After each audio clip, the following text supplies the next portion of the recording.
Été 1949. Le jeune géologue Vadim Kolpakov est en mission dans le nord de la Russie, dans la région d'Irkoutsk. Son travail consiste à dresser une carte géologique de la région. Pendant sa mission, il va tomber sur quelque chose de si mystérieux et incroyable que cela a continué à intriguer les experts depuis des décennies. Oh, mais qu'est-ce que cela peut bien être ? Nous sommes à la mi-août. Kolpakov, bien que fatigué par de longues heures de marche, a enfin atteint la zone qu'il doit cartographier. Là, il rencontre le peuple du coin, les Yakoutes. Et il le met en garde contre un endroit malfaisant caché dans les bois. Bien que son nom officiel soit le cratère Patomsky, les habitants l'ont surnommé le nid d'aigle de feu, probablement parce qu'il ressemble à un nid d'oiseau géant situé sur une colline. Et quand je dis géant, c'est vraiment géant. Il s'élève à 40 mètres dans les airs, soit la moitié de la hauteur d'un séquoia géant. La base de cette structure conique a un diamètre de 160 mètres, ce qui est presque la hauteur de la Space Needle à Seattle. Mais ce qui se cache à l'intérieur est encore bien plus surprenant et déroutant. Bon, encore faudrait-il que tu puisses t'approcher suffisamment pour découvrir les secrets du cratère. Car selon le peuple yakoute, même les animaux sauvages ont peur de s'en approcher. Les autochtones avaient déjà toutes sortes de théories à propos de ce lieu mystérieux. Ils disaient que des gens tombaient malades à cause de lui et que certains d'entre eux disparaissaient sans jamais être retrouvés. Lorsque le jeune géologue entend parler de tous ces dangers possibles, il n'a pourtant pas peur du tout. Cela ne fait qu'attiser sa curiosité. Il décide donc de s'en approcher pour l'examiner de plus près et le découvrir. Il se dit qu'en tant qu'expert, il pourra être en mesure de donner une explication logique. Si seulement les choses étaient aussi simples. Il commence à marcher lentement vers le cratère tout en observant la nature qui l'entourait. Il remarque que certains arbres sont à moitié cassés, ainsi que le sol et les plantes qui sont abîmées. Au début, il se dit que ce lieu était peut-être un ancien site archéologique. Mais les anciens habitants n'avaient pas la technologie d'ingénierie nécessaire, comme les Égyptiens ou les Romains de l'époque, pour construire quelque chose d'aussi grand. Le doute demeurait cependant. Était-il possible que ce soit l'œuvre d'une autre civilisation antique ? De loin, cela ressemblait donc à un nid d'oiseaux géant. Mais plus il s'approche, plus la chose devient grande. C'est alors qu'il réalise que cela ne peut pas avoir été construit par des humains. Cela ne ressemble en rien à quoi que ce soit qui ait déjà existé auparavant. Et si c'était un volcan ? Une théorie plausible, mais il n'y en avait pas eu dans cet endroit depuis des millions d'années. De plus, le caractère semblait froid. Il était également désert. Les arbres ne poussaient pas sur les pentes de cette structure naturelle et les vents ne transportaient pas assez de terre pour permettre la croissance des plantes. Le peuple yakoute avait-il raison ?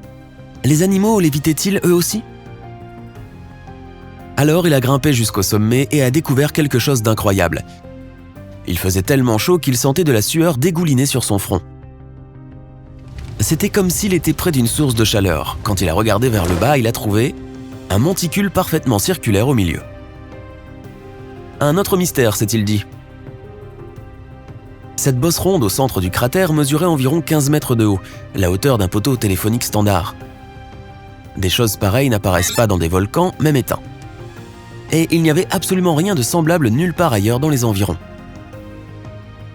Sans pouvoir résoudre l'étrange apparence de cet endroit malfaisant, Kolpakov est rentré chez lui et a parlé à tout le monde de sa découverte.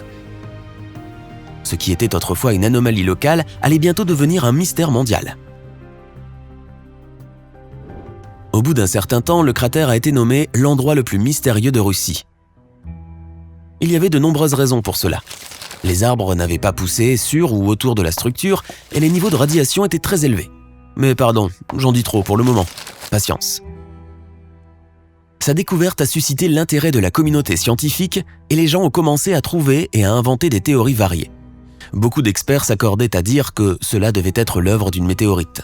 Ils pensaient qu'une roche spatiale était entrée dans l'atmosphère terrestre à une vitesse incroyable, mais qu'elle avait été ralentie au moment où elle avait touché la surface de la Terre. Mais elle avait quand même frappé assez fort pour former ce fameux cratère.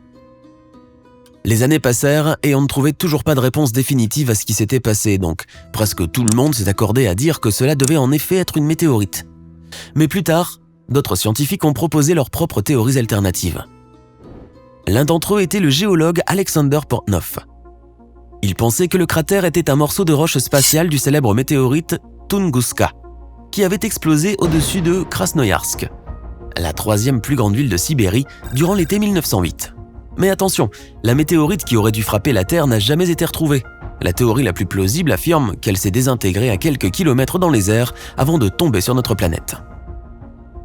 Ces deux théories ont inspiré de nombreuses expéditions vers ce site mystérieux. Les scientifiques venus sur place ont prélevé des échantillons du sol et des plantes des environs. Est-ce que des tests en laboratoire auraient-ils pu prouver que cette chose avait des origines cosmiques ? Difficile à dire, car leurs efforts se sont tous révélés inutiles. Les recherches se sont donc encore poursuivies et la réputation du lieu a encore grandi de plus en plus. L'histoire faisait désormais les gros titres. En 2006, le docteur Alexander Dmitriev de l'université technique d'Irkoutsk a découvert une anomalie magnétique déroutante dans cette région. Il s'est dit qu'il pouvait y avoir du fer ou un autre métal à quelques centaines de mètres sous la surface. Un autre expert a donc rejoint le projet. Il s'agit du docteur Igor Simonov de l'Institut des problèmes de mécanique de Moscou. Il a effectué des tests pour voir si un impact de météorite pouvait créer cette structure particulière avec deux monticules. Quelque temps après, il a dévoilé ses conclusions. Le cratère avait probablement été formé par la chute d'un objet, plus ou moins sphérique, fait d'un matériau dense qui n'existe que dans l'espace. Lorsque l'article sur cette théorie est sorti, certains experts ont fait d'autres expériences pour voir si cela était possible. Ils ont découvert qu'il ne s'agissait pas d'un seul objet qui était tombé de l'espace, mais de deux, et il voyageait à plus de 14 000 km/h. Lorsque la première météorite a frappé la Terre, elle a explosé et a formé le cratère. Puis, le deuxième objet a suivi, mais il a été ralenti par le premier impact et s'est enfoncé profondément dans le sol. Une fois de plus, cette théorie a également posé des problèmes. De nombreux astrophysiciens s'y sont opposés, affirmant que les météorites ne peuvent pas voler l'une derrière l'autre et frapper la planète exactement au même endroit. Avec autant de questions sans réponse, de plus en plus d'experts se sont rendus sur le site sibérien pour tenter de résoudre cet incroyable mystère. L'un d'entre eux a commencé à collecter des échantillons de bois pour déterminer l'âge des arbres dans la région et les a comparés à de petits échantillons prélevés sur la pente elle-même. Finalement, ils ont réussi à percer le mystère. Ils ont découvert que le cratère était probablement apparu il y a environ 300 ans. Quand ? Résolu. Comment ? C'est encore un mystère. En étudiant les arbres, ils ont découvert un autre secret. En comptant les cercles du tronc d'un arbre, les scientifiques peuvent non seulement connaître son âge, mais aussi les anomalies de cette époque. Grâce à cette expérience, ils ont remarqué que la végétation avait poussé bien plus vite que d'habitude à ce même endroit.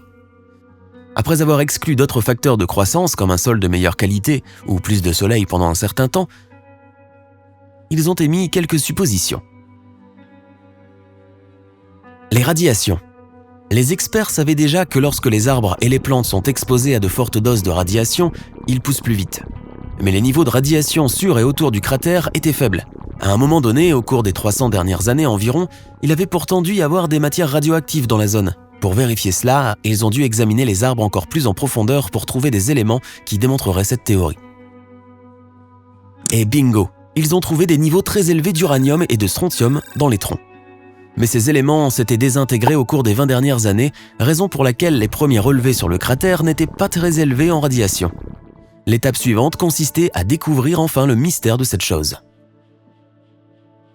Ils se sont intéressés à la supposition que Kolpakov avait faite lorsqu'il avait exploré pour la première fois le nid d'aigle de feu. Et si cette chose était un volcan qui, au lieu de cracher de la lave, crachait du gaz ? Tu penses qu'ils avaient raison ? Eh oui, il y avait un problème avec cette théorie. Les gaz émis par la plupart des volcans ne sont pas dangereusement radioactifs. Cela ne peut donc pas expliquer les radiations dans les arbres. Sans compter le fait qu'il n'y avait pas eu d'éruption du tout ces dernières années. Cependant, une éruption de gaz pourrait bien expliquer comment cette chose était sortie du sol, et une seconde éruption aurait pu être la cause de la formation de ce monticule au centre. Malgré toutes les théories, le mystère demeure entier à ce jour. Pourquoi les arbres étaient-ils radioactifs dans le passé ? Pourquoi le magnétisme était-il si élevé dans cette région ? Si une roche spatiale a frappé la Terre, où est-elle ensuite allée ? Et si ce n'était pas une météorite ? Alors, qu'est-ce qui a donné naissance à cet incroyable monticule qui sort de la forêt sibérienne ? Les expéditions se poursuivent encore aujourd'hui à la recherche de réponses. Si tu as appris quelque chose de nouveau aujourd'hui, alors mets un like à cette vidéo et partage-la avec un ami. Et voici d'autres vidéos que tu devrais apprécier. Il te suffit de cliquer à gauche ou à droite et de rester du côté sympa de la vie.